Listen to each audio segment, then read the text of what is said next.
Hi, everyone. Welcome to special presentation with Mike and Ethan, or Elf will not be seen tonight.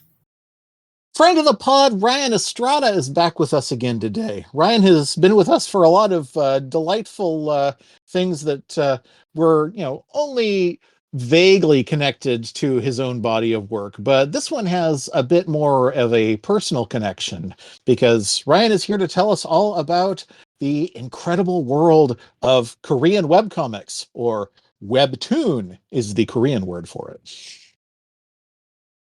Yeah, I'm excited to talk about this. I really wanted to talk about how many friggin' webtoon movies there are and what a massive genre this is. It encapsulates every genre.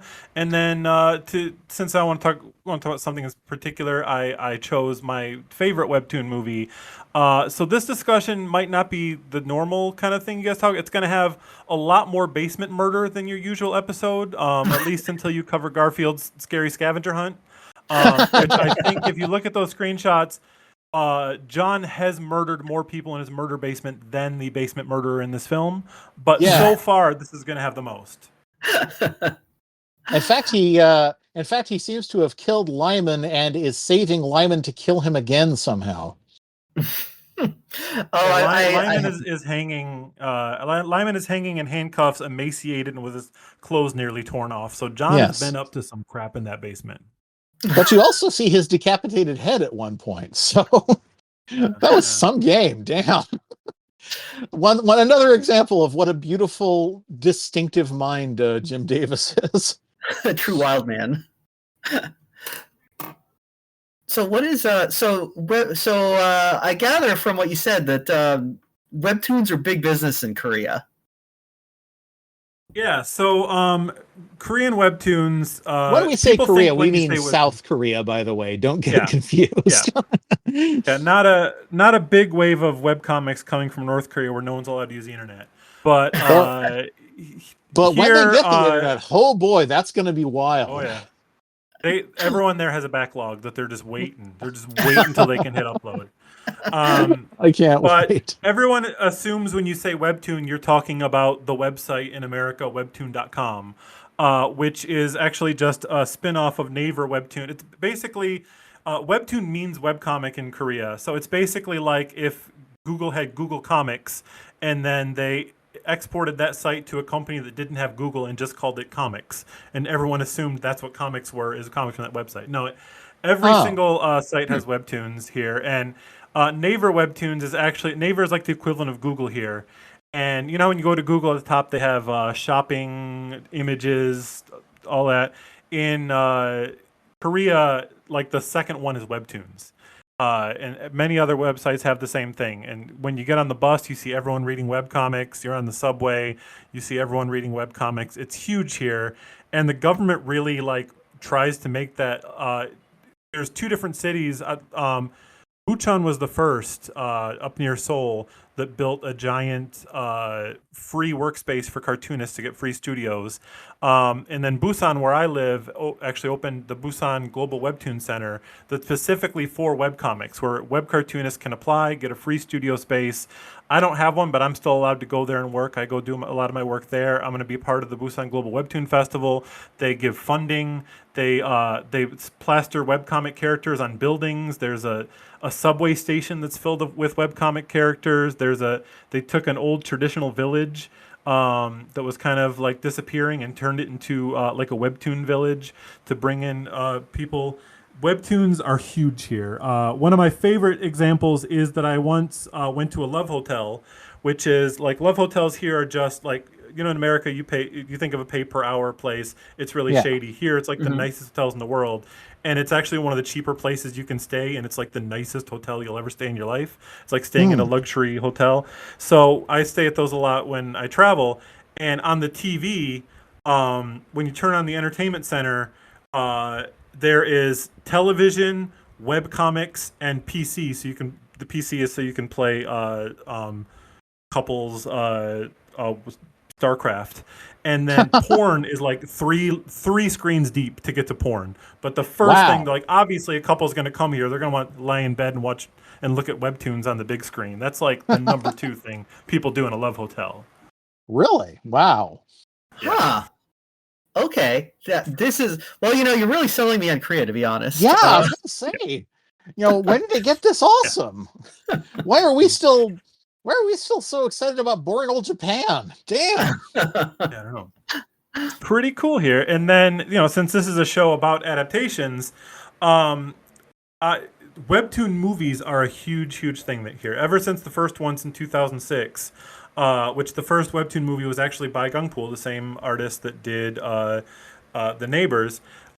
Since 2006, there have been 91 webtoon movies made.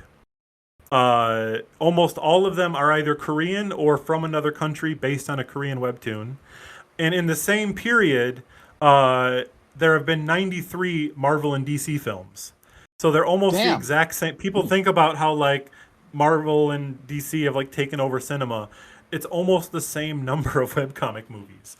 But you don't hear about like webtoon fatigue because unlike those where they're all like the same structure and they're all superhero movies, webtoon movies, there are murder basement movies, there are like elderly rom-coms, there's a BDSM rom-com, there's mysteries, there's dramas, there's animated films, there's like films about dudes that live on the moon. They exist in every genre, and they're like every year there's more. And like it started out there'd be 2 a year, and then there's like 5 a year, and then there's like 10 a year.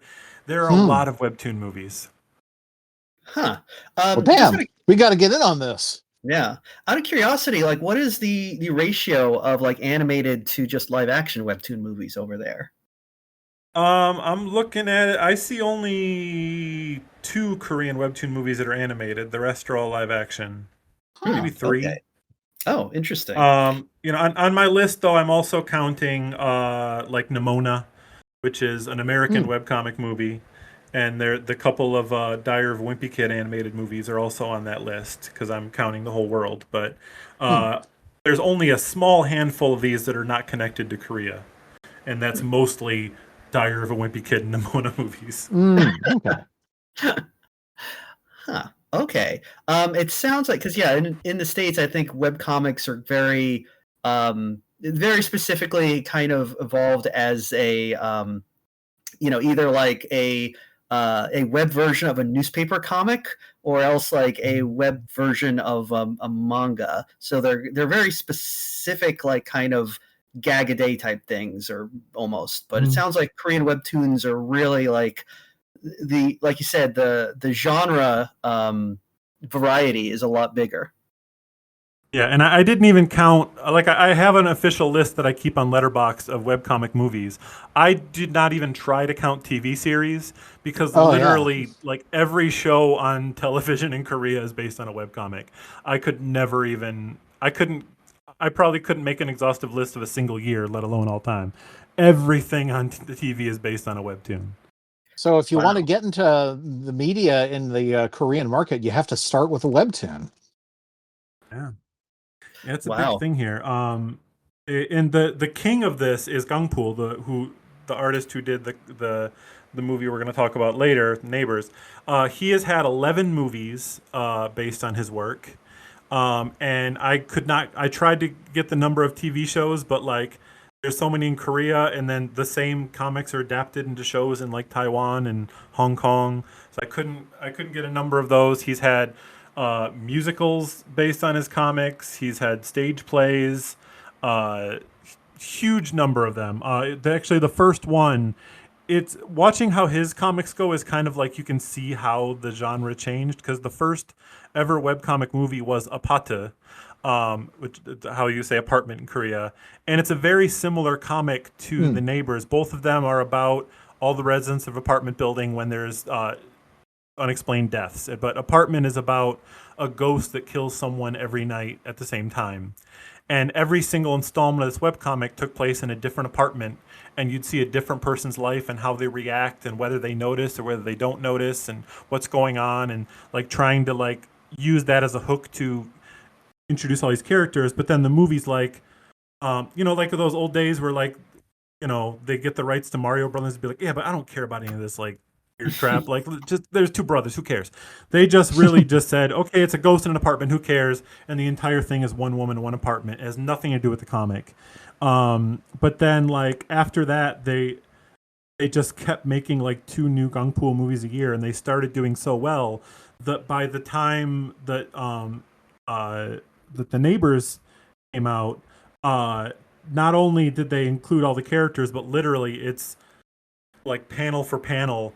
Not only every single scene is a strip from the comic, but like sometimes the caption boxes appear on screen. So he's like become such a name in comics. He's allowed to just like, these are storyboards. Just look at my weird webcomic and adapt it.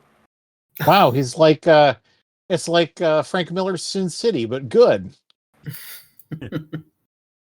There was another one early. The second they came out around the same time. There was Apata, which is a horror movie, and then Desepo Naughty Girls, which that is literally a comic strip. Like it's just like a gag a day.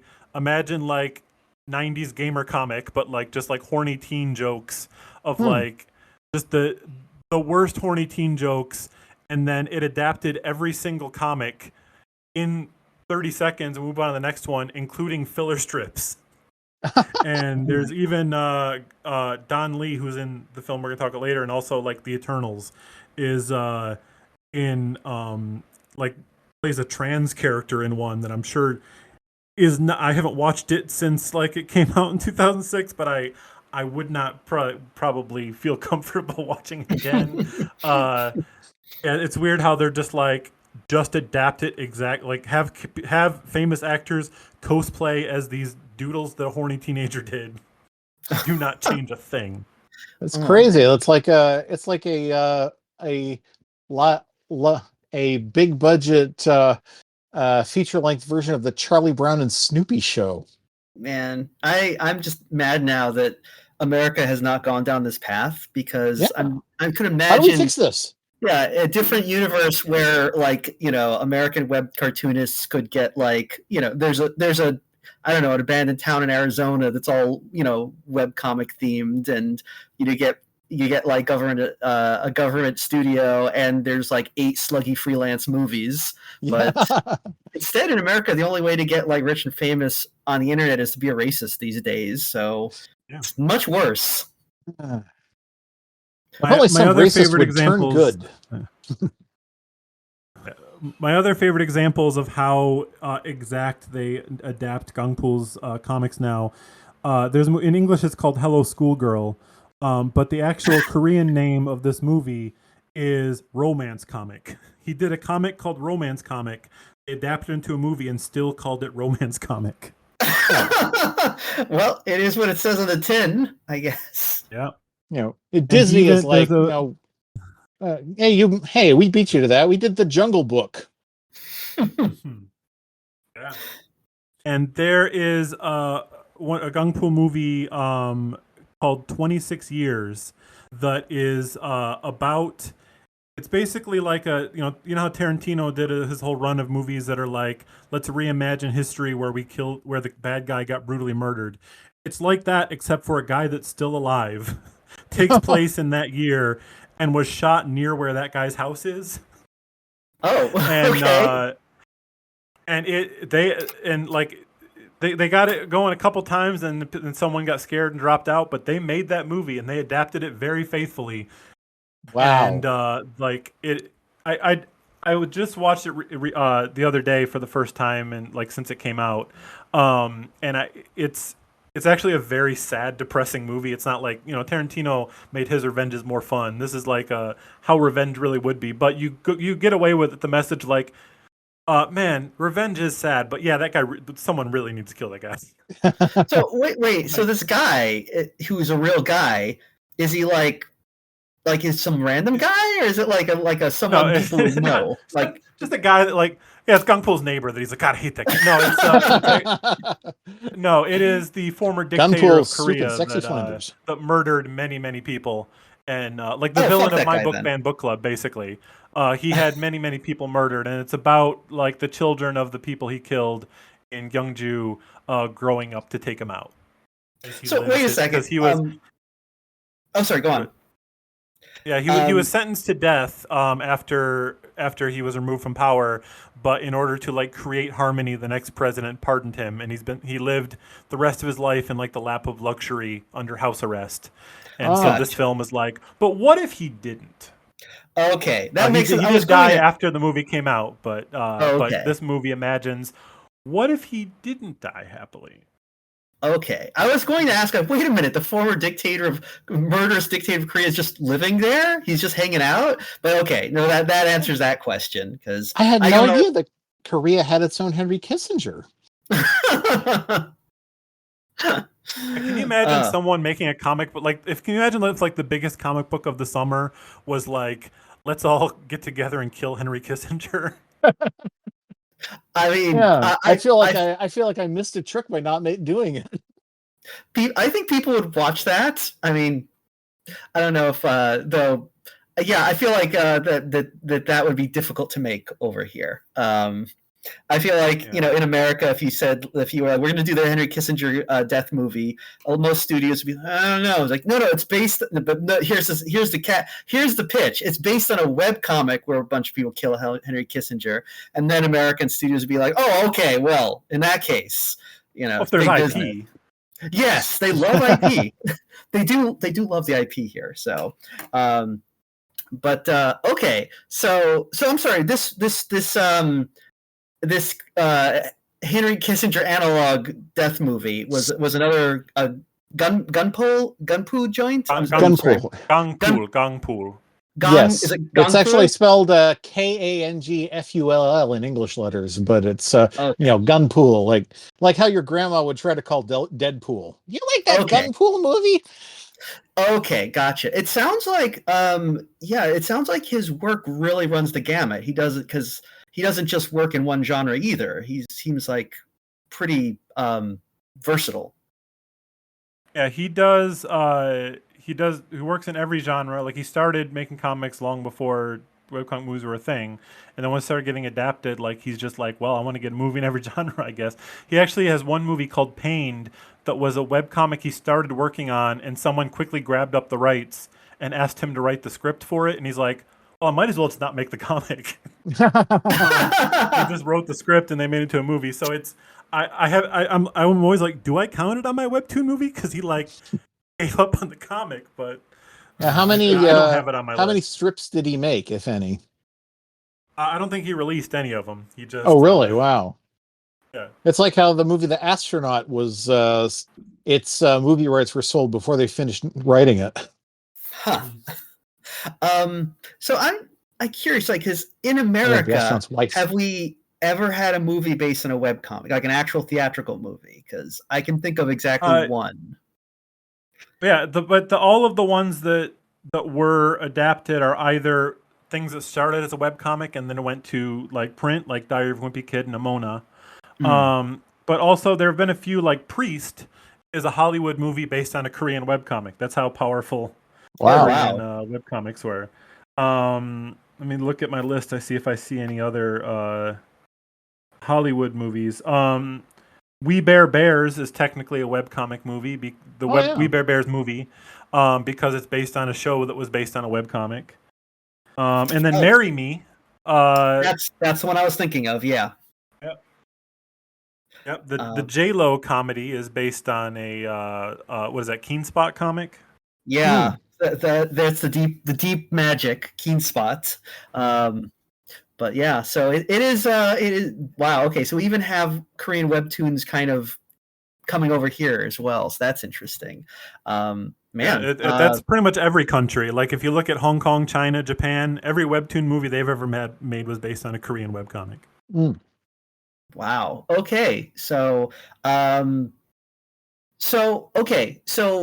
it's not so Korean webtoons are like big in getting big in other countries too. So what exactly is it that makes I'm sorry, just Korean webtoons specifically like kind of have that like reach? Is it just that? Yeah, what is the secret sauce?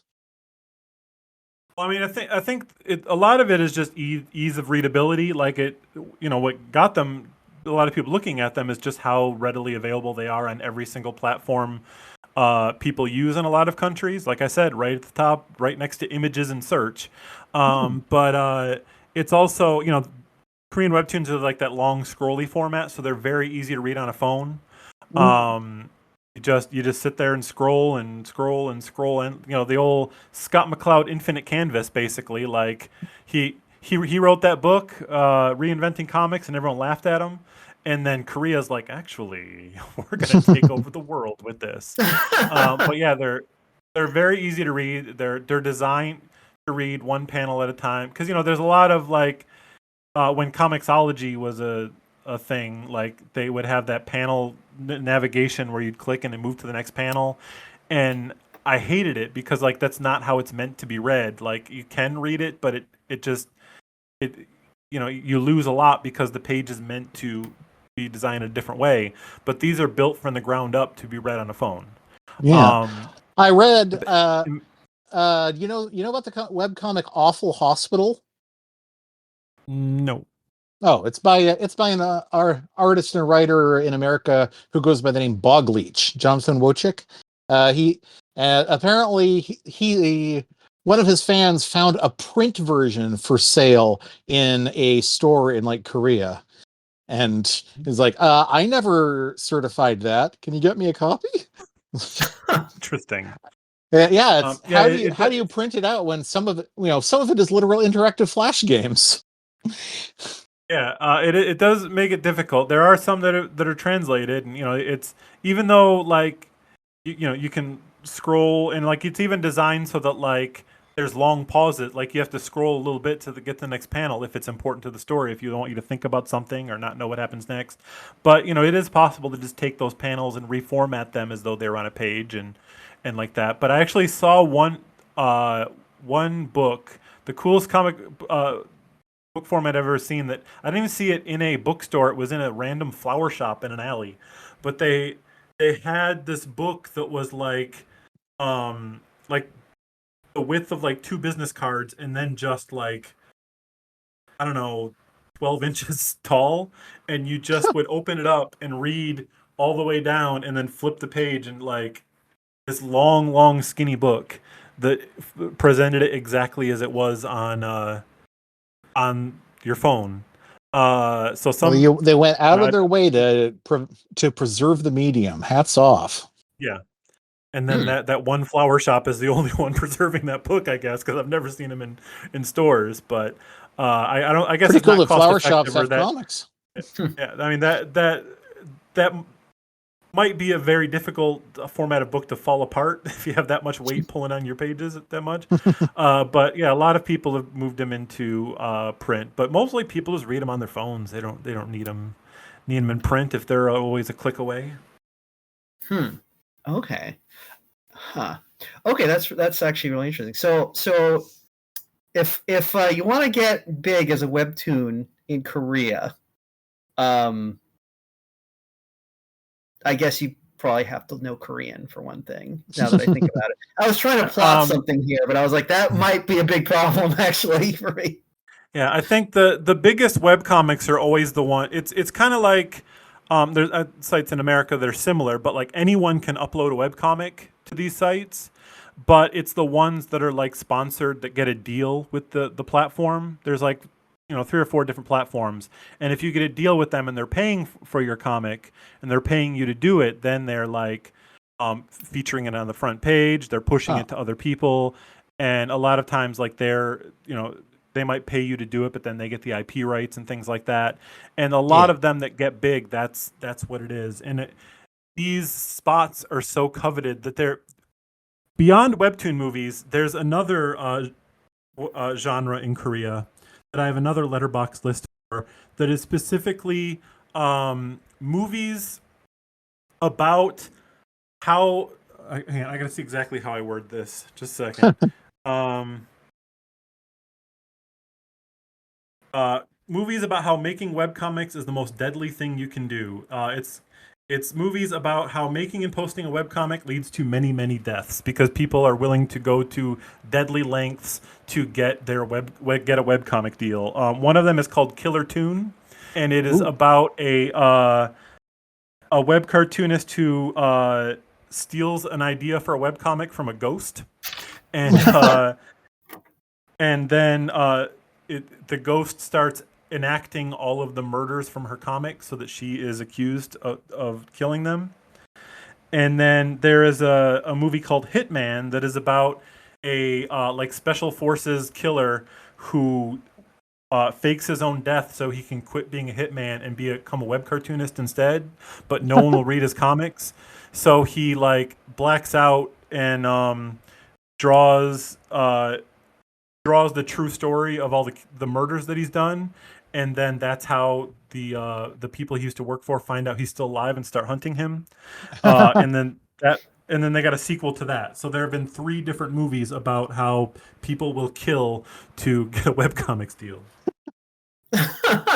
Okay. So you're saying killing works. Okay.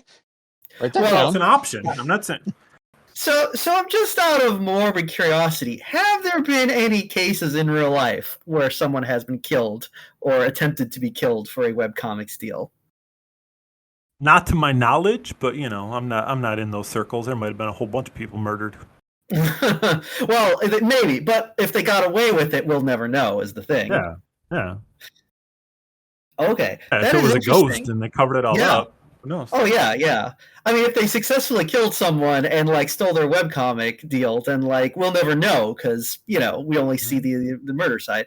That's interesting because there are like I think there's a tradition of similar films, kind of like Hollywood expose type films here, which is all about like like the backbiting world of making movies, which we made a movie about it. So it's the medium reflecting on itself. Because I just think in America, people kind of assume like, oh yeah, the pinnacle of the creative world is film and being in a film and making it big in film. And so that's what we kind of see as like something that people are willing to kill for or whatever, if we're thinking of an artistic pursuit. So it's just interesting to see that in Korea, it's like, no, web comics are recognized as I guess something of a similar niche, I guess, or the becoming movies or whatever. But okay, fascinating. Big enough that even filmmakers are like, yeah, I'm getting to make a big budget action movie, but man, if I could make a webcomic, oh my god, and then have that adapted into a movie, man, that'd be good. Oh wow. Okay, it is a different world. It is I had no clue that like the world of Korean webcomics was so much more involved than what we have over here, it seems. So the movie that or should we get into the actual movie, or is there some? Sure. Yeah, let's talk about it. Okay, so this movie, you said this is The Neighbors, and this is also I'm gonna get the name wrong again. Gunpool. Yes. Sorry. Okay, that guy. I'm sorry. I'm just say we gong apologize. like the we gong names. like the Gong Show plus like swimming pool. Gong pool. Okay. Gong pool. Okay. Yes. Gong pool. I'm just gonna Just say imagine Monty Hall throwing the gong into a pool, and now you won't forget it. Gong pool. Everyone's gonna be listening to this and be like, "Oh yeah, Mike is extremely white. He's the whitest guy in the world." Didn't you live in Korea? I did, but that was in 1989, so it was a long time ago. And literally, the only thing that I remember, I lived in Seoul for about a year, and the main thing that I remember is they had the tallest building in Southeast Asia there. It had 63 floors. It was called the 63 building, and it had an aquarium in the basement. And also there was you could go to a big mountain called, I think it was called Mount Sorak. I think it's been a while. Okay. There you go. I think that's gotta be it. I was like 8 years old at the time, so I have forgotten a lot. I do remember watching Korean television a lot, not understanding anything because, like I said, I knew one word of Korean, and that was "Annyeonghaseyo," so I could say hello. And that was literally it. But there was a show. Sorry, I'm derailing. This has nothing to do with anything. It has to do with you. That's good enough. Okay, so Ryan, I assume this TV show is no longer on television, but it was a thing called the Puppet Theater, and it was like, I guess they were like stories, but like they were acted out by like people wearing giant like mascot heads. So like I guess like they were like puppet heads, I guess. But like it was like watching like it was like watching Sesame Street, but it was all the full body puppets instead of like and none of the hand puppets. And I think most of them were like I assume were based on Korean fairy tales. There were some that seemed more like I said, I didn't know what was going on. I just had to guess from what I was seeing on from visuals. But that was like a show that I would catch every day when I came home from school because I was just fascinated by these puppets.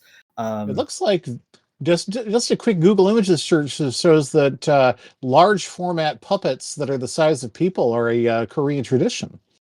Oh, okay. So this is probably not the only show that did this. Yeah. But I do remember it was called when I saw English translations in the local analog to TV guide, it called it the Puppet Theater. It was on after what do you call it, the White Lion show, the Kimba, I think. Oh, Kimba, yeah, okay. Yeah. Yes. Ironic that wasn't the first one I thought of. I thought of Loyan Maru, The Dark Clouds. No, I think it was Kimba actually. Okay. But anyway, that is what I retained from my time in Korea. I will not jump into a side tangent about how the recent Mufasa movie is about Mufasa murdering a white lion whose name starts with a K. But that's just Wait, is it really? Yes, it is. The villain is a white lion. Huh. Well, I guess Disney got mad that people kept pointing out that they stole that whole thing. And even their own property, The Simpsons, pointed it out. Yeah, you must avenge my death, Kimba. Yeah, the white lion is the one who was lion before Mufasa, but Mufasa was better, so he got to take the crown. Oh, so it's good that he killed him, I guess. They spent $1 billion on this movie to be like, we didn't rip off Kimba, we're better.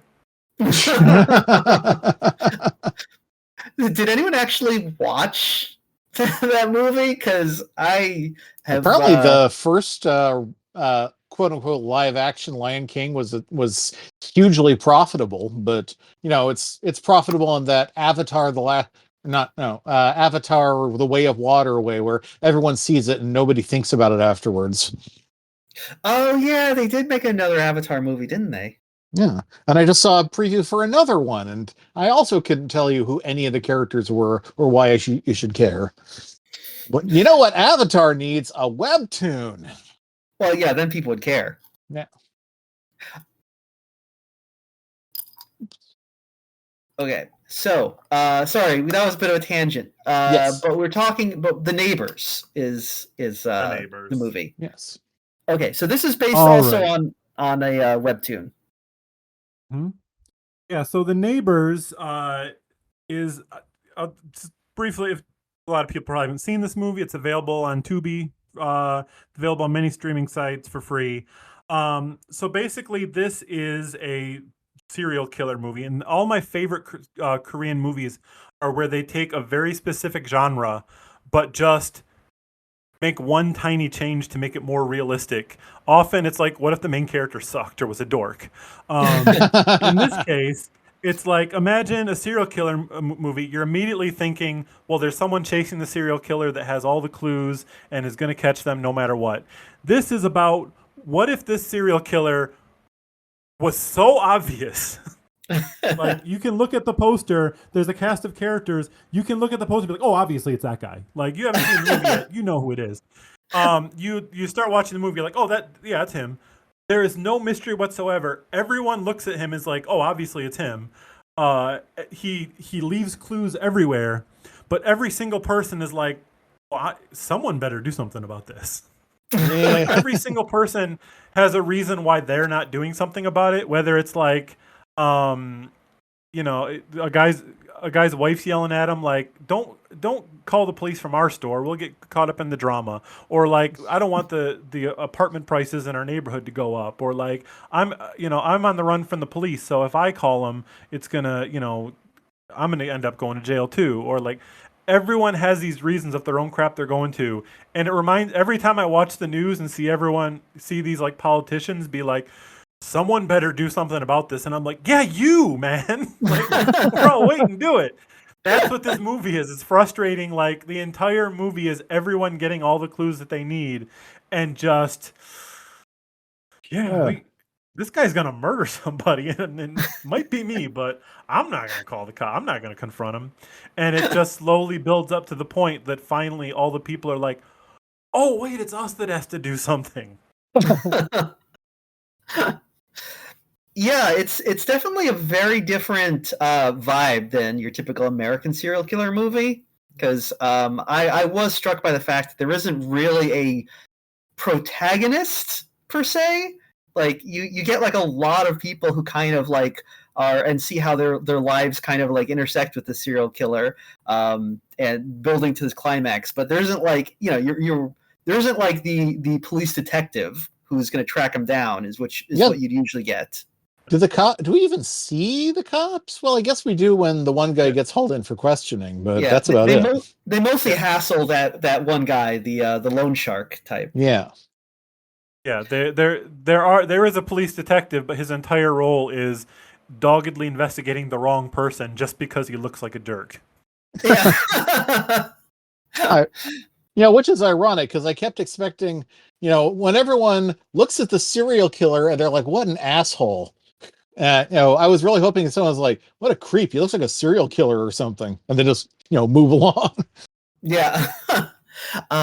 I was actually like, one of the things that I was kind of expecting to happen was, to some degree, it kind of did. But there is, so the serial killer opens the movie by killing a little girl in his apartment building, which again is something that, we would not do. Yeah, you would not. Well, yeah, American movie would be a lot more squeamish about this. They would most likely would not open with like child murder. But there's no punches pulled. He kills a girl. He sticks her in a suitcase, leaves her body there, and that kind of sets the the action in motion. But there's another girl in the building, and so and. This girl is played by the same actress, so they look startlingly similar until you get close and see that one has glasses. Yeah, this is kind of a plot point because a lot of people mistake them for each other. I think even the serial killer kind of gets like freaked out when he sees the second girl because of the similarities. But there's a bit where the loan shark guy, because there is a kind of loan shark thug who lives in the building, who likes beating people up. We see him beating his uncle up because his uncle owes him money, and never loan money. That's why you shouldn't mix business with family. It always does this. But there's a bit where like he interacts with the second little girl, like she's helping him park his car, and he's kind of like, "What? How old are you?" And she's like, "Middle school." He's like, "All right, here," and he just gives her like a flyer for his loan service. And drives off like he's gonna start like lending money to a child. He's like, "Middle school, that's old enough. Yeah, I can wring some cash out of you." But I expected that, like, oh, okay, clearly, like at the end of the movie, he's going to be like, his icy heart will melt, and he's like, I need to rescue this girl. I'm going to prove them actually, like, under it all, I've got a heart of gold. And that doesn't really happen. He just gets real mad at the serial killer because he thinks he's being framed, and he goes and beats the guy up. Spoilers, sorry. Yeah. So it does not follow a lot of the... Mm-hmm. I was going to say, yeah, he does do the right thing, but for his own selfish reasons. And there's a lot of, I think that's kind of the whole serial killer genre in Korea. There's a lot of movies like that. One of my favorites is called The Chaser. and it is about if you imagine every cliche character that American serial killer movie would have, that you see that character and you're like, oh, he's going to catch the bad guy. Every single one of those characters is in it, and every single one of them has every single resource they need to catch him, but they fail against all odds. That they and there's one scene. I'm talking about a different movie, but I love this scene where like you're frustrated by this guy not figuring it out, and then all of a sudden there's a scene where the serial killer is leaving his house, and you see the hero come flying over the hill in his car, slam into the car, the killer's car, jump out, and go run up to him, and you're like, he finally figured out he's gonna stop me. He's like, oh my god, I'm so sorry, I wasn't watching where I was going. Let's exchange insurance information. So there's all these scenes of people doing the right thing, but only because they're dumb or they're selfish. Okay, so it seems like I feel like the genre seems a little more I don't want to say self-aware, but like a little more Nuanced? nuanced. Thank you. Yes, than a lot of we get over here. So who are in this movie though? In the neighbors. So who are the neighbors that we've got? Because we mentioned there's the loan shark guy. We mentioned there's a second little girl in the building with glasses. And her mom is kind of like the HOA Karen of the building, getting up in She's everybody's kind of mean. business. She even hits her daughter. I was a little confused. I assumed there was some cultural nuance I was missing because she kept describing she was trying to get people to come to like the women's association, which I got the impression was like the equivalent of an HOA, but seemed kind of odd that it's like, oh, it's a women's group. Why does she keep trying to get the serial killer to join? I think that might have been a weird translation thing. Okay, it's basically what is it in like Korean? I'm not sure what it was, but it's basically she's just trying to get the apartment prices to go up, and it's a big thing here about apartment prices are all anybody talks about, basically. Really? And she's trying to get the prices to go up? They're too low? Well, like the value of their apartment. She wants. Okay. Gotcha. Yeah. I forget what exact thing she's trying to get people to sign for. But yeah, it's just basically the idea is that she's an HOA Karen who's always doing this kind of thing. I feel like the apartment itself kind of qualifies as a character. Have you seen apartments that look like this? Is this typical for the area? Well, this was shot not too far from my house, and this apartment's there, so yeah. Oh wow. Okay, I'm going to get into a weird side tangent, but it's actually a thing here where prices go up when an apartment gets worse. Because okay, so there's a thing in Korea where big businesses will buy up old apartments, tear them down. Like if there's an old, like 6-story apartment building, a company will buy it up, tear it down, and build like a 30-story skyscraper. And then everyone who lives there gets a free apartment in that, and then they get to like sell the rest of them. And so like people really want their apartment to get this treatment, but there's a law you can't like tear down an apartment that's still good.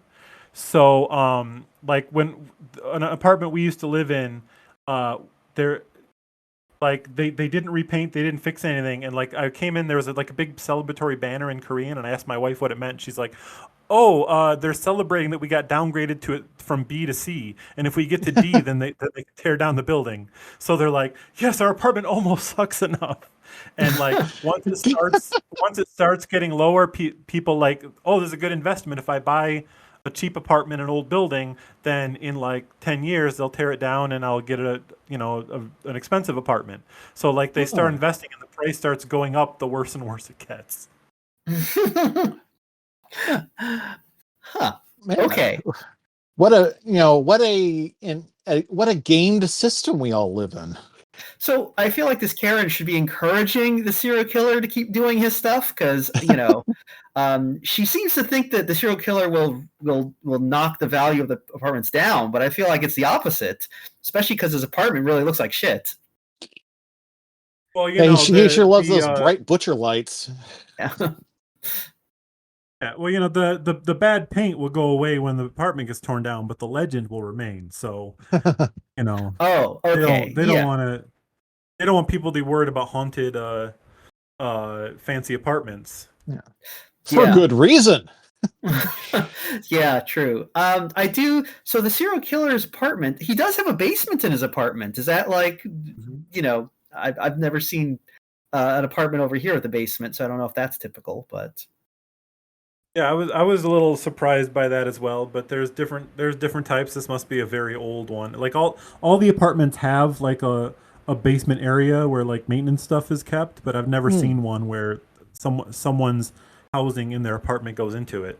But Hmm. I've right. had, but obviously there is one because that apartment building's near my house. So Yeah, yeah. It looked like there was an unused elevator shaft that, that was near where Soon found the glasses. So I wondered if that had something to do with it. Like it used to be like a common space, and then now it's walled off for safety reasons. Hmm.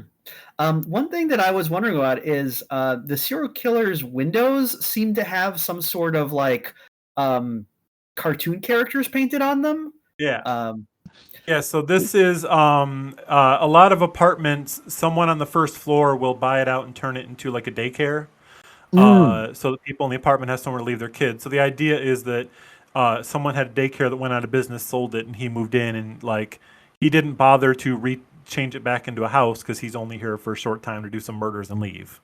oh, okay, gotcha. That I was And wondering about that. also, yeah, and also having those like stickers on his window keep people from looking in. I'd imagine. Right. Yeah, so it's actually works out really well for him.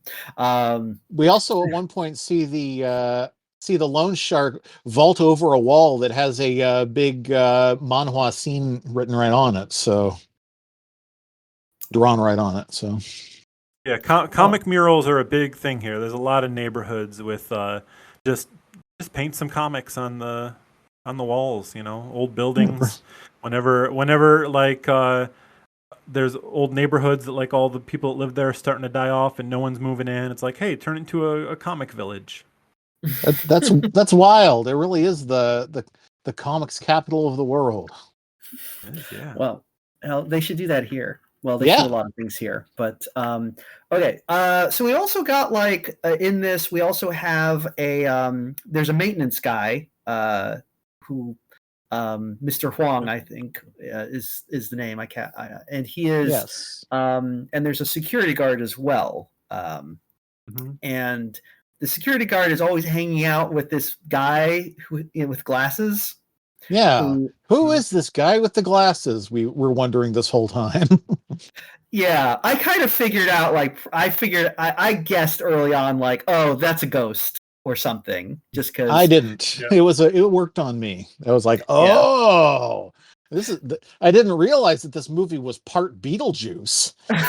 Well, as soon as the guard mentioned, like the guy said, like, "Oh, you can't go out during the daytime," I was like, "Okay, well, the security guard has a secret here, and this guy with the glasses knows what it is, and this guy with the glasses never seems to leave the security guard shack." I don't know why you have a second security guard here who just seems to read magazines all day. This seems very sus to me. Not to And mention then that the only thing the security guard ever tells him is "shut up." yeah, yeah. So I was kind of like, I bet this is a ghost of some sort. But also because it has been He's also established. very, very white. Yes, yeah. So that also Or pale. helps.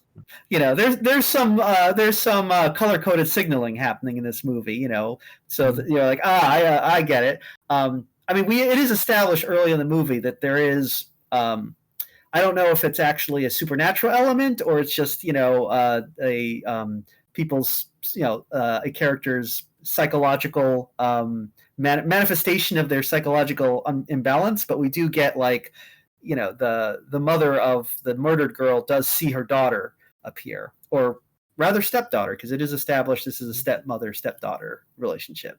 That is the kind of emotional core of this movie, is that they hadn't been related for long, and they were both kind of shyly making inroads toward intimacy with one another, and then she died before they could bring it together. So there's this immense guilt on the stepmother's part, especially knowing that, as we find out later, she specifically didn't pick up her stepdaughter on time because she wanted to surprise her with a gift and to show off the new car that she'd just bought. But then she got into a car accident and never saw the girl alive again.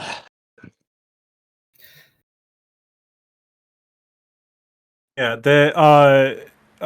jump back that you mentioned the security guard and the maintenance guy. Those are actually both the same job. In a lot of those older buildings, they'll have one old man that like is a security guard, and if you need something, you call him to do it. And I think the idea is that one like the guy that dies at the beginning was the day guy, and then there's a night guy that comes in, and because that guy disappeared, he has to start coming during the day when he didn't want to. Like he specifically got a job where he's working in a booth at night so that no one would see him because he's waiting for the statute of limitations to run out for a crime that he did. Yes. And so now he's just like nobody ever bothered to hire anyone else. So he's like, what do I just work 24 hours a day now, or what am I supposed to do? Yeah, that's the way it be. I did think it was interesting where he was like, someone might see me and know that I committed a murder. And I was just kind of wondering, like, how far did he run away from the place where he did a murder? Because what are the chances that someone would recognize him 15 years later? Korea is a very tiny country. Yeah. Oh, okay. Well, and then maybe so.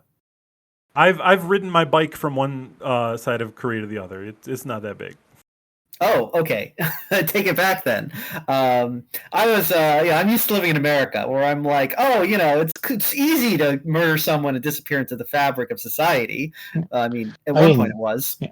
Mike and I live in the same state, and we still make plans to like meet somewhere between our two towns.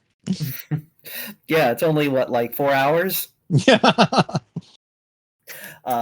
Okay, so we've got that does explain then, I guess, why he was like suddenly being tasked to like fix plumbing. So yeah, he had the plumbing experience. He just, had been lucky enough to have a job where he just sits and reads webcomics all day. Yeah.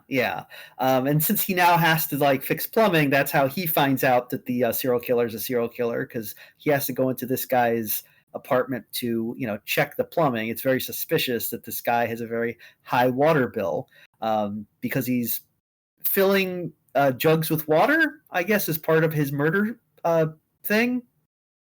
I thought it was jugs of bleach. That would make more sense, but I don't know. Okay, wait. So how? I think he's just got a creepy murder basement that's always leaking and doesn't let anyone go down there to fix it. Yeah. The important thing is this guy has to go down and fix the plumbing. Though this is what I thought. Like I thought this was a really tense scene because he is about to get murdered and he's kind of figuring it out. He knows what's going down and he's got to kind of maintain his cool. He's It helps that he just found a tuft of hair with skin attached. Yeah, that's a big yes. I do like that as he kind of go throughout the scene, you can see his hand with the wrench is shaking just a little bit. So he's reacting in a very naturalistic way to being potentially murdered. But he also wisely uses a mirror to keep an eye on the serial killer while he's working.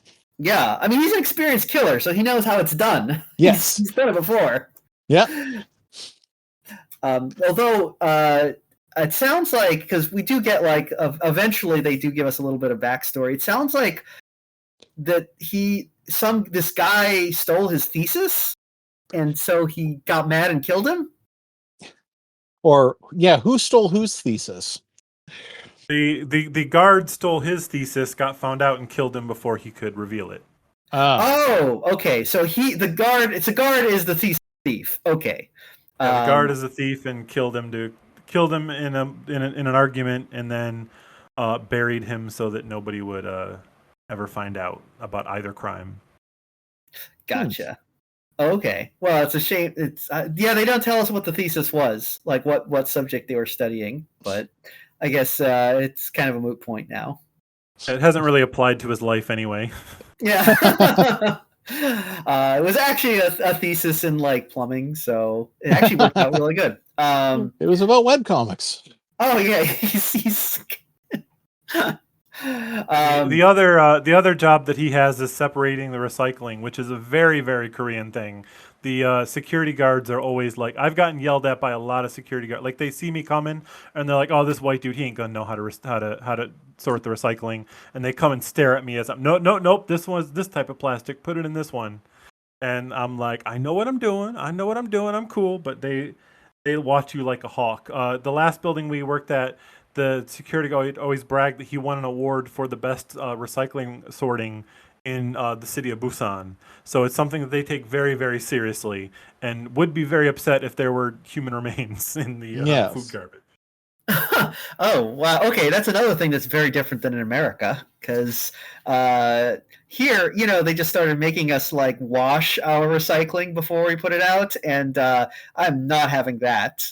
It's like, how dare you saying I can't put like I have to wash out my like bottles for food garbage before I put them in the thing.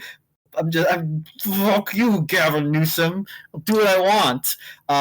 But yeah, in general, here in America, you just throw everything in one bin, and then I assume they tell you, yeah, we're recycling it, and they just take it to the dump. Yeah. Yeah, they do in America, but in Korea, since as I mentioned, it is a country that I can ride across on my bike as a out of shape web cartoonist. It is there's no place to put trash, so they are very into recycling, and everything is recycled to the point that like if you look at the trash, like how the trash works here is you actually like when you do your grocery shopping, the bag that comes in is your trash bag, and whenever you put in that, you're allowed to throw away for free. And that like these tiny little bags. So like you'll see entire families in an apartment get their trash down to that size for the week. Because everything else they like, we're gonna recycle this because I'm not going to buy another bag. It costs 50 cents. Wow. So yeah, it's a very serious thing here. I like how we've established like pretty much everything is better in Korea. Yeah. This place sucks over here. Yeah. Korea's starting to sound like Denmark. Yeah, I do remember when I was in Germany, they were big on the recycling, probably because again, smaller country. Their big thing was like you really got to make sure that you sort glass by color because you don't want the brown glass in with the green glass or the clear glass. It's very specific, and here it's just like, oh, I don't know, just, who cares? Glass. While we're on a Korean trash tangent, my favorite thing here is that. Since everything has to fit in those small bags, anything larger than that, there's actually a special section where you set it out, and if any of your neighbors want it, they can take it. And if it's not gone in 3 days, you got to call someone to pick it up, and you pay them. But like, I go out every day, and like people throw away like really good like working stuff. Like I got a brand new record player and a bunch of albums the other day. Wow. I got a foosball table, man. It's just it's good. Dude. Damn. Okay, yeah. Well, they do the thing here where they put things out, but it's for free, but it's always garbage. Yeah, it's always a very smelly chair or a TV that doesn't work anymore. Yeah, people do that thing where they're like, "Oh, I feel guilty putting my garbage in the garbage, so I'm gonna like put a sign on that says it's free, and now I'm doing you a favor." And it's like, no, you're not. So like same thing with a thrift store because like the people are like, oh, I feel guilty putting this like pizza box in the garbage. Oh, give it to the thrift store. Surely someone will want it. Well, no, they don't. Okay, so there is some trash sorting going on in this movie. That's how the first security guard gets got because he goes and confronts the serial killer about his poor recycling and.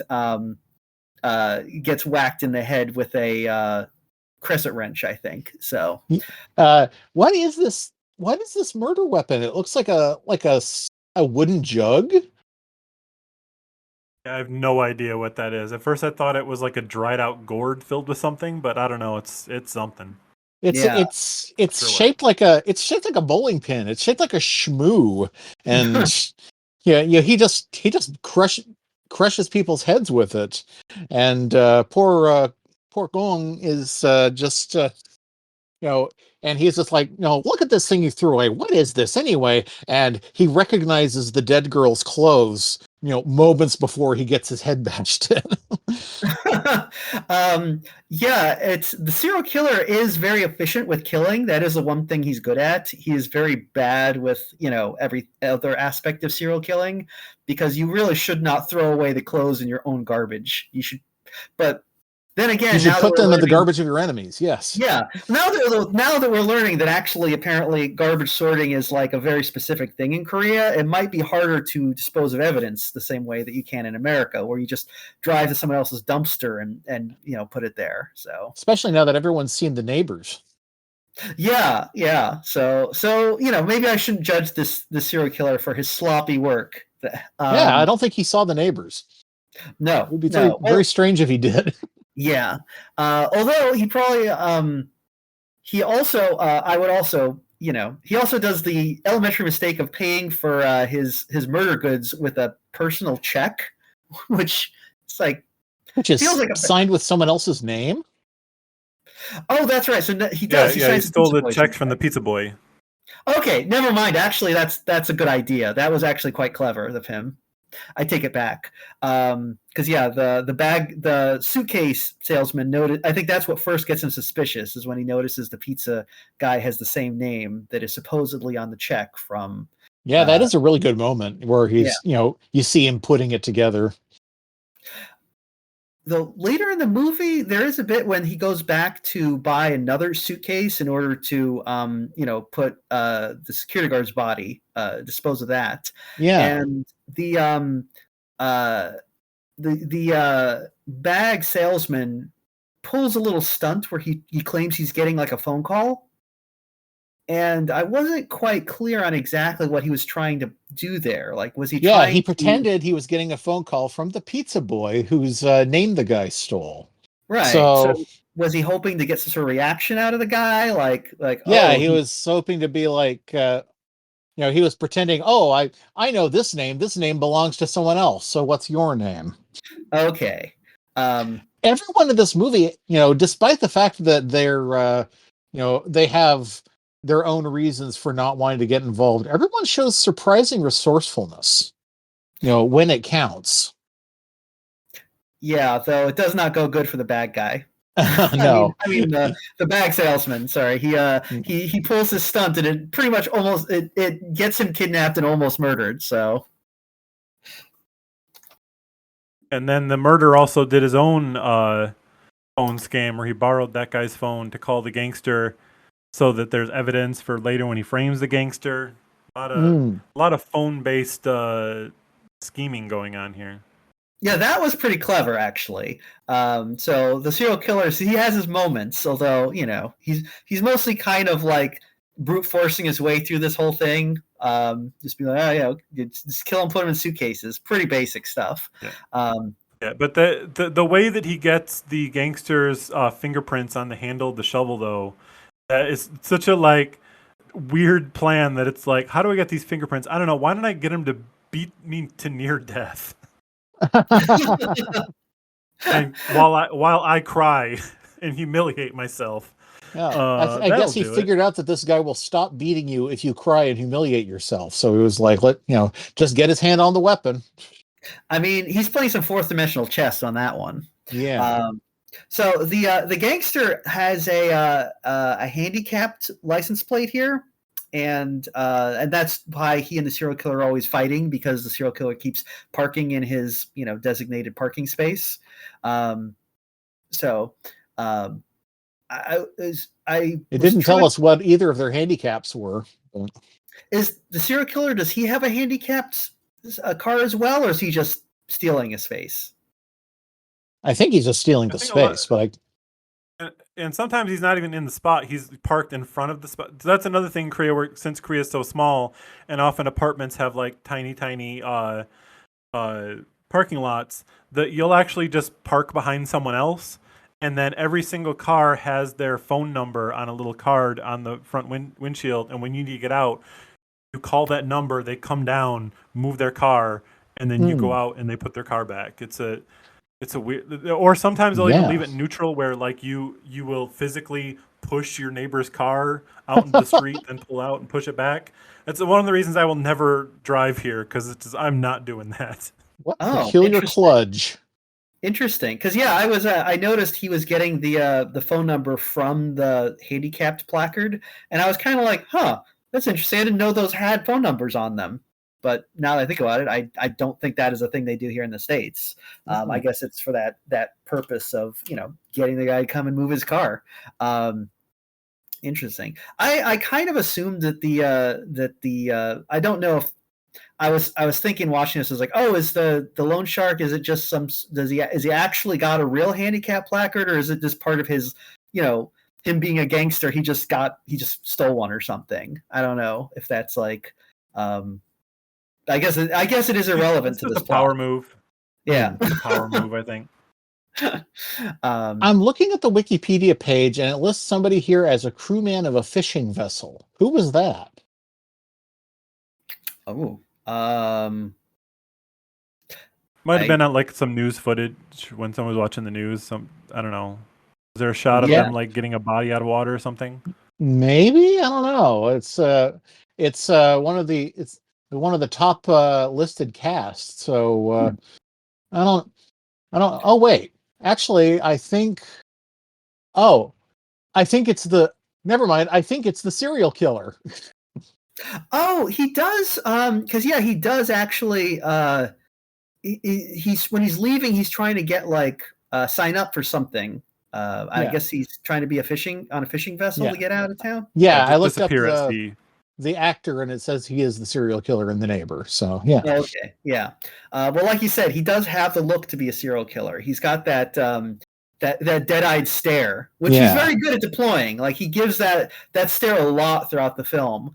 Very often when another character tries to be clever and like and it's a very like, oh, is this guy? He's very good at giving you that look where you're not sure if you've tipped your hand too much or not. He can definitely show real emotion, but they save it for like the last few seconds of the movie, and a really good reveal there. Yeah. Oh yeah, the last few seconds when let's see, three of our neighbors simultaneously decide to finally take matters into their own hands, and it works. Yeah, I really like the plot that the grieving stepmom comes up with. She has actually stepped up to take care of the other girl that looks just like her lost stepdaughter, and but she's aware that the man that she's pretty sure is the serial killer is following them. So she steps out onto the street and gets everyone to screech to a halt with their headlights on. So everything that happens is going to be in daylight. Yeah, I mean it's kind of a neat ending where like every we've seen every neighbor who's kind of like got like a piece of the puzzle, kind of playing a part in taking this guy down. Yeah. Except for the Karen, I guess she's not really. She totally falls for his ruse and doesn't really help at the end. Yeah, the And she's lucky to get out kidnapped alive. child's mother. Yeah. But the pizza boy finally figures it out, and the pizza boy is very bad at tipping his hand. He's constantly just being like trying to make conversation with this guy. So you've been a serial killer long? Oh, I mean, fishing? Yeah, well, I do like when he's like, you when he just shows up being like, it's time to get your free pizza. You've ordered 4 times. That's not how free pizzas work, Yeah. You order it and then don't pay for it. They don't just show up and be like, surprise, eat a whole pizza. Yeah, it's like that's really funny. What's on it? Yeah, it was like, did he even bring a pizza with him at that point? I think he just showed up and was like, "It's your free pizza." No, he said, "Don't you want to inspect the pizza?" And that same voice, like, "Don't you want to lean way, way over and see how hot the bathwater is?" Yeah, yeah. Pick the glass that's closest to you. It does not have poison. But luckily, the security guard and the gangster also show up at the same time, so that kind of helps the pizza boy, not get got.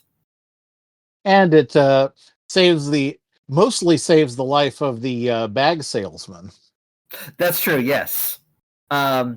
because the bag salesman actually, again, he's showing some because he gets got because both because he kind of tips sand that he knows what's going on, but also the serial killer, another boneheaded move, accidentally locked his cell phone in the suitcase with the body of the other guy he killed.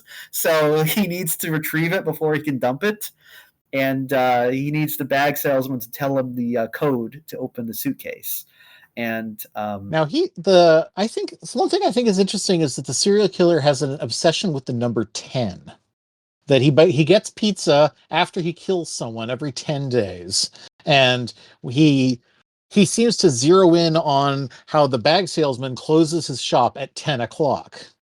And also we saw that he kills the first victim at 10 o'clock because we see what everyone's doing at that time and how they all sort of register that something has changed, which is an interesting touch. Yeah, because we see like the every apartment has like a glass of water that kind of does the Jurassic Park kind of ripple when he's beating when he's beating the first girl to death, which is a pretty like raw way to do this, to show this. When the night manager was in his kiosk and he looked up because the lights were flashing and you see a bug crawl across it. I had to do flip it back because I wasn't sure if the bug was on the light switch in the movie or if it was on my TV screen. Movie magic. Yeah. So yeah. In general, this is a very different kind of serial killer movie than I'm used to. But it's a lot more grounded in reality, than anything. Grounded in very normal human reactions. Yeah. Because everyone has their own reason for not wanting to get involved. And so, I mean, I think everyone who watches this can think of a reason that they would not want to get involved. Yeah. I mean, I think like a lot of serial killer movies are kind of becoming like they're in that same kind of zone as almost like James Bond movies, where they kind of become like camp parodies of themselves, where it's like this is a serial killer movie, but it's also kind of almost a spoof of itself, because the serial killers are becoming like Batman villains where they have themes and stuff. And this one is very different from that. It just feels like, oh yeah, this could just, this could be your apartment building. Yeah, his theme is this guy sucks. Yeah, nobody likes him. Well, I mean, I don't know. I haven't met too many serial killers, but I've you hope. Well, yeah, I hope. Not that I know, but I've listened to a lot of true crime podcasts, so I think I know a little something about serial killing. And it's always people. It's like, yeah, they're generally a little off-putting from what I've heard. They're a little weird. People who do multiple murders, they're usually a little strange from what I understand. They don't fit in. Those dinner parties on Dexter Resurrection look pretty fun. I like the dinner parties that they do on, what is that other show where they have the serial killer dinner parties? It's the Hannibal show. Where it's all like, I always say that trout is the most Nietzschean of fishes. Oh yeah, I'm always saying that. Yeah, you know what, serial killers, I take it back. They have great parties. So that terrible Halloween party you went to last year, not a serial killer. Thank goodness. No, it was too lame to be a serial killer party. They didn't even have proper music. I mean, I'm still mad about this. You're gonna have a Halloween party. There's no Halloween music. I'll just play this anime theme song. No, you play Halloween music. Fucking Monster Mash. It's not hard. Christ. Anyway, sorry. I knew I could. I would just take a little shove to get you ranting about that Halloween party again. Yeah, this is. I'm gonna make this my personality if I haven't already. Just really mad about this inadequate Halloween party for the rest of my life. Okay. Anyway, this guy's to throw a good one. Yeah. Well, I'll show them how it's done. first of all, okay, no, done. We're done. We're done on that. But I actually really enjoyed this movie. I kind of thought good. I wouldn't. Yeah, I heard it was like, oh, it's a serial killer movie. I'm fine. But I was like, oh, this is actually like really kind of interesting to see all the little moving parts and how they don't quite add up until the very end, where it's like you're like, okay, are they gonna like figure things out? They seem like they're on the cusp of figuring things out, but nobody's figuring things out, and then they figure things out. Yeah. So. It's a very convoluted story, and clues are just flying around like clouds of bats the whole time. But it does all come together in a way that is ultimately satisfying. I especially like the symmetry between the webtoon caption that we start the movie with. My dead daughter has been coming home for a week now, and the caption that it closes with, which I won't spoil for you. Yeah, the way that it's all so slice of life and realistic, but then it's bookended with this supernatural idea that, again, we don't know if that's really there or not, but it's kind of this hook to draw you into the movie. And even though it appears every now and again, but like you realize it never really comes back or becomes a part of it, but it just informs the character so much. And as an opening scene, that whole thing that you don't realize that she's a ghost until the end, you just like, why is this woman so scared of her stepdaughter? Why she's like why is she so vegetables filthy? and like her hands shaking. Yeah. And yeah, it's such a great opening, and I think that opening is why I like this film so much. Yeah. Yeah, it's kind of it's a very chilling opening, because that something bad has happened to this girl and now she's home. This makes 2 Korean movies I've seen where people are plagued by perfectly humanoid ghosts that only they can see. There's probably a lot of them actually that I just haven't seen. What's the other one? The Eye 2. The one where a pregnant woman is haunted by the ghost of her boyfriend's former girlfriend who committed suicide, and eventually discovers that she was just waiting to take her new body that was being prepared for her. Awkward. And then at the end, there's a nice shot of a large, Lamaze class with a bunch of pregnant women, and each one has a ghost standing patiently next to them. Oh. I have heard that Korean horror is having kind of a moment right now. Good stuff. Maybe yeah, not as much as animated K-pop movies, but yeah. Yeah, I'm going to be on the Screen Drafts podcast ranking Korean horror pretty soon. So I've been trying to catch up on some Korean horror.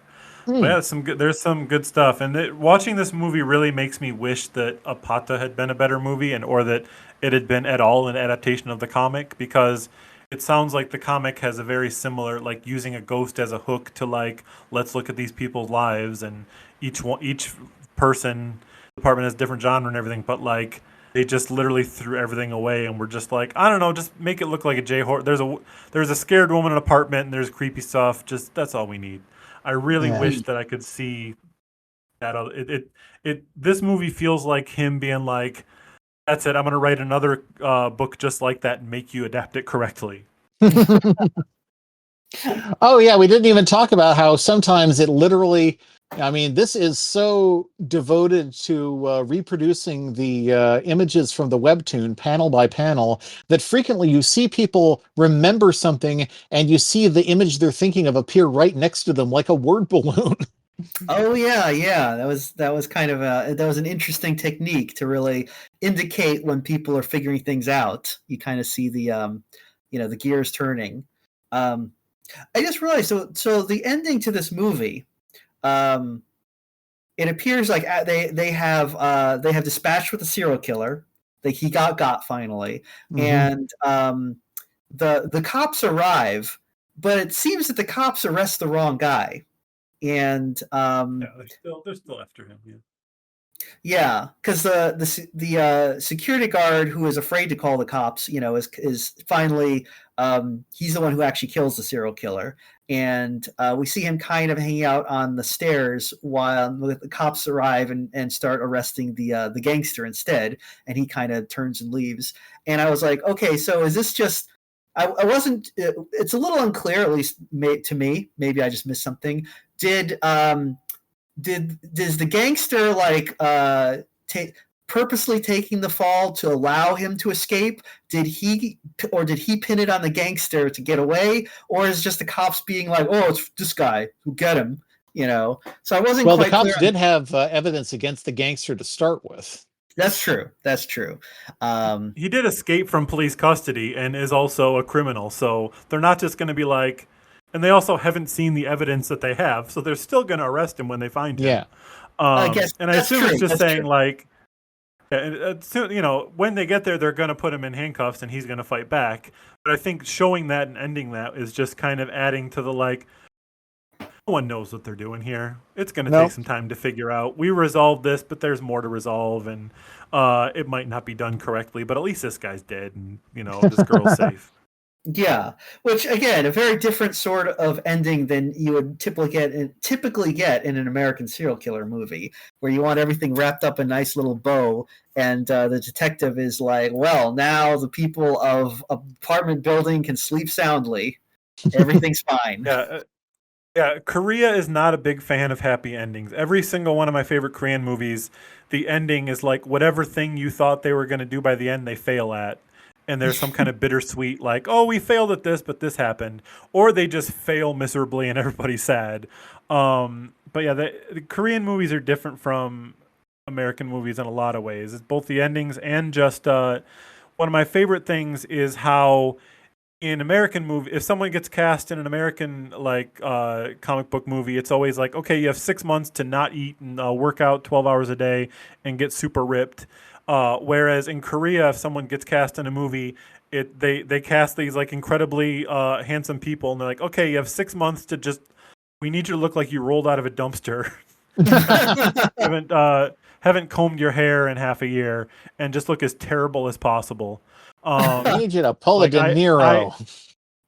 Yeah, like I go to the Busan Film Festival every single year, meet all the actors, and they all are like so perfect looking with perfectly coiffed hair and like clear skin routines. And every time you watch in a movie, they just look like they just haven't slept in a month and have been like rubbing cigarettes on their face.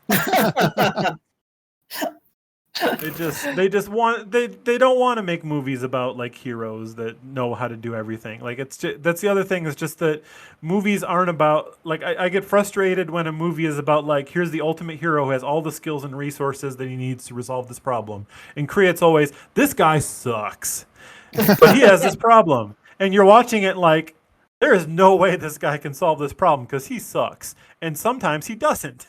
And sometimes he does, and it's more exciting because he sucks, and you're like, I'm so proud of him. He did it even though he sucks.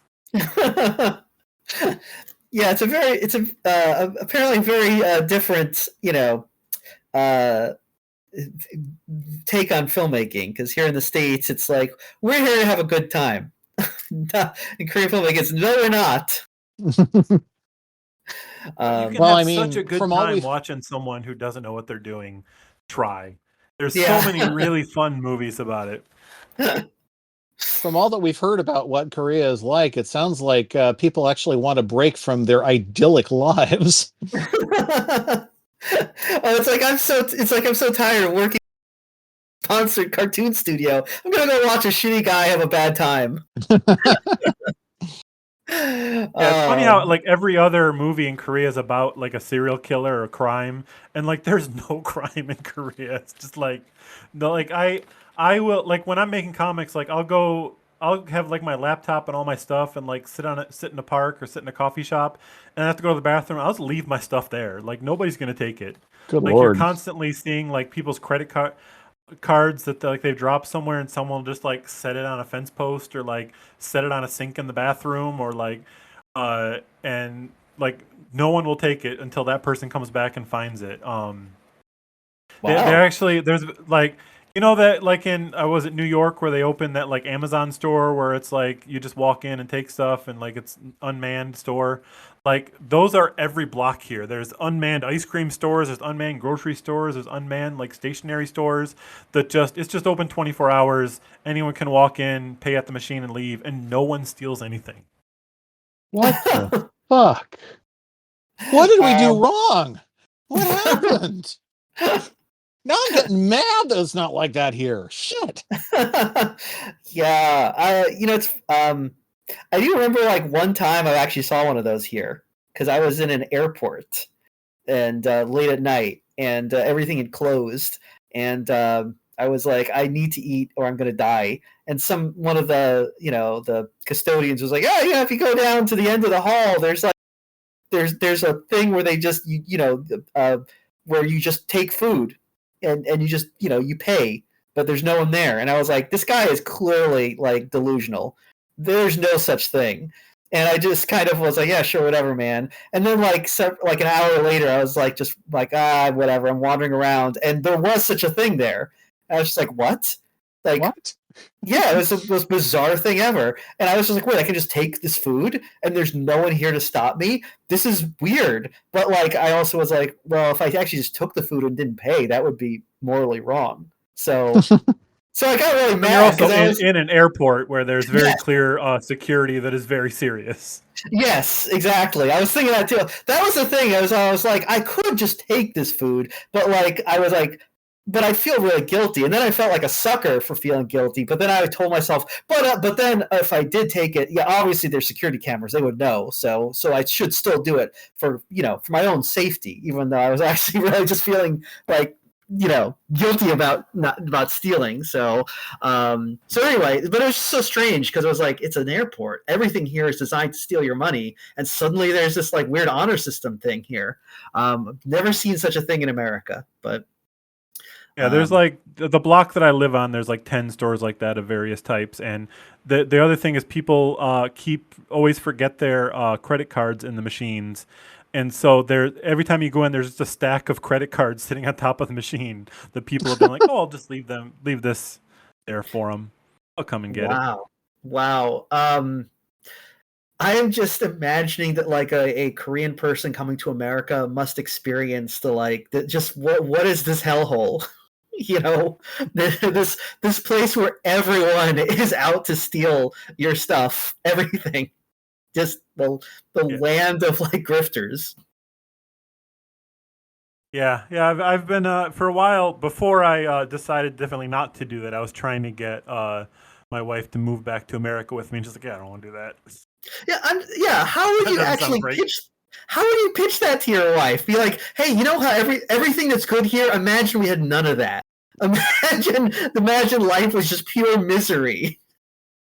Yeah, when I took her to my parents' house in Michigan, and I was talking about how we needed to find a car, she's like, "Why don't we just take the bus?" I'm like, "There's no bus." Like, what about the train? I'm like, "There's no train." She's like, "Well, what do you do if you want to go somewhere and you don't have a car?" I'm like, "You just don't leave your house. You can't. It's impossible."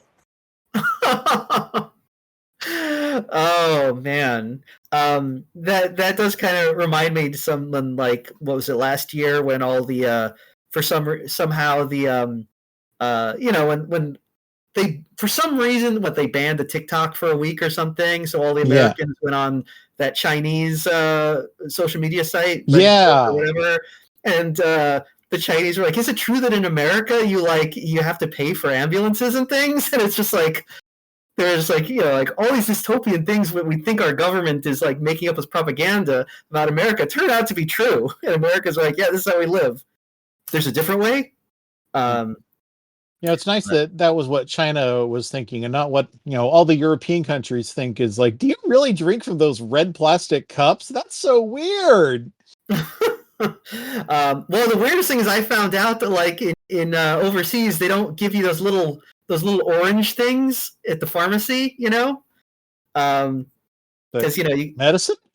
no, when you go to the pharmacy here and the pharmacist is like, oh, I can't give you the medicine. I have to take it out of the blister pack and put it in this little orange cup, this little orange canister for you. That one. Okay. Yeah, apparently in other countries they're like, no, here, just have the medicine. There's no reason we don't need to cut out the middleman. You don't have to put in the orange cup.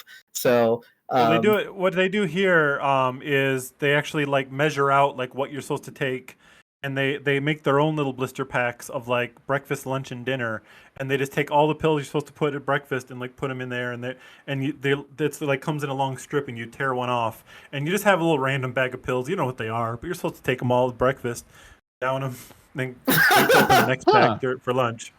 But it Wow. is, but yeah, basically here, if there's anything wrong with me, I can walk out my front door, and no matter what type of problem I have, there's like 4 competing clinics that I could go to that specialize in that. I walk into anyone without an appointment, go see a doctor without waiting, and then pay him $5 and go home. what? Uh, Okay, wait a second here. now Why are I'm you turning trying to into a serial killer. wait, Ryan? Why were you trying to convince your wife to come to America? I don't know. I don't know. Yosemite? I don't know. I wanted to go to book fairs. Oh, I'll okay, I'll just zoom in. yeah. I'll I just mean, zoom in. that's fair. Book fairs are kind of fun. That is one thing Yeah. that is nice over here. They don't have Okay, those in Korea? Or at least not, probably not for English books. Yeah, the just all the events that I'm often invited to, like we had planned an entire book tour this year across America of the ALA and San Diego Comic Con and CXC and all this stuff, and then once it came time to leave, I'm like, oh, it's terrible now. I'm not bringing my foreign-born banned book writing wife to a place where she can randomly be thrown in an alligator sanctuary Yeah. prison for no reason. yeah, that's yeah. That would well, it's good that you it's good that you know You're took looking her after safety your own. seriously. Yeah. Yeah. Man. Wow. Boy, America fucking sucks. What a country. Someone should do something about that. Yeah, I don't know, but yeah. So webtoon movies, man. I think people should check them out. If you look me up on Letterboxd, I'm Ryan Estrada. I have a list of webcomic movies that I update all the time. And the nice thing about webtoon movies, where it's like if you try to get into Marvel movies, you're like, oh, that's a chore. Like Yeah. I've seen them all, but it's like, what do I watch first? But with webtoon movies, like it's literally like 91 standalone movies in completely different genres for completely different audiences. A lot of them suck, or maybe they're just not for me. They're ones that I'll never watch because I'm not the target audience. But if you skim through the list, there's, like I said, there's every genre, every audience. See what looks interesting to you, and yeah, it's fun. The other one that I would recommend is another Gangpul adaptation called Late Blossom. That is a we talked about recycling. The other thing is that there are little old ladies and like retirees that like go out and collect the recycling to like sell, and it's a rom com about two like 90-year-old recycling collectors that fall in love. Very Oh. adorable. Oh, sounds like it. But yeah, there's all kinds of them. There's all kinds of films to check out. I've only seen a very small fraction of these webtoon movies, and I always mean to catch up on them, but some of them are bad though. Well, I mean, that's that's to be expected when you have such a wide variety. But it sounds like at least there's something to pick from. It's Yeah. not all just the same thing. You're not going to see the same Spider-Man origin story 8,000 times. You're going to get something different. You're not going to see the origin story so many times that they have to parody it in their own movies. Yeah. Yeah. Well, Ryan, since you won't be doing the book tour over here, why don't you give the audience, a pitch for your wares? Tell them what you got going on and where they can find it. If you want to find my work, go to ryanestrada.com. There's information of all my books and just thousands of pages of free comics you can read right now because I'm a terrible businessman. But I do have a new book coming out in October called Good Old Fashioned Korean Spirit. It has a lot of the same characters as my previous books, Banned Book Club and No Rules Tonight, but it is a standalone story about a spooky old haunted farm that I used to stay on, and full of little old widows that had lots of stories about the ghosts and monsters that lived there. And so it's a Cool. story about like it's basically a story about how they invite a bunch of teenagers to their farm who are like rolling their eyes about all this old fashioned junk that these grannies are forcing them to do, and then start to learn about the reasons for the generation gap and how like everyone distrusts everyone else because they're growing up in a dictatorship, and Mhm. they learn that everyone has something in common and they can kind of come together. So it's a lot going on in the book, but hope people check it out. And yeah, again, ryanestrada.com, where you can get all that information, and or you can just skip it and read all the free stuff. Awesome. Well, Ryan, thanks for joining us again to talk about The Neighbors. Yeah, thanks for having me, and thanks for adding more child murder to your rotation. Well, I'm always happy for more child murder. That's my favorite topic. A dead web Yeah, cartoonist walked into our podcast this week. yeah. Okay. My goal is always to break your podcast in some way. Either it's a film that doesn't exist and is illegal to watch, or is made only to give a middle finger to a business, or that is horribly, horribly depressing in comparison to like Garfield in the Rough or Blondie movies. I don't know. Have you seen some of these Blondie movies? Oof. I have, yeah. You're the only other person in the world who's watched the Blondie movies. Yep. Well, if anybody in Hollywood's listening, start making more webtoon movies. I got some for you. Let's do it. Heck, make a Blondie movie. We'll watch a new one. We don't mind. Yeah. Blondie for the new. Blondie already has more movies than Batman. Do we really need That's more? true. The people are ready for a new Blondie movie, I guess. Maybe. Yeah. I guess if the comic's still going, I'm sure it is. How about it's still let's going. do a Blondie movie where Dagwood's neighbor Herb is a serial killer and nobody picks up on it for way too long.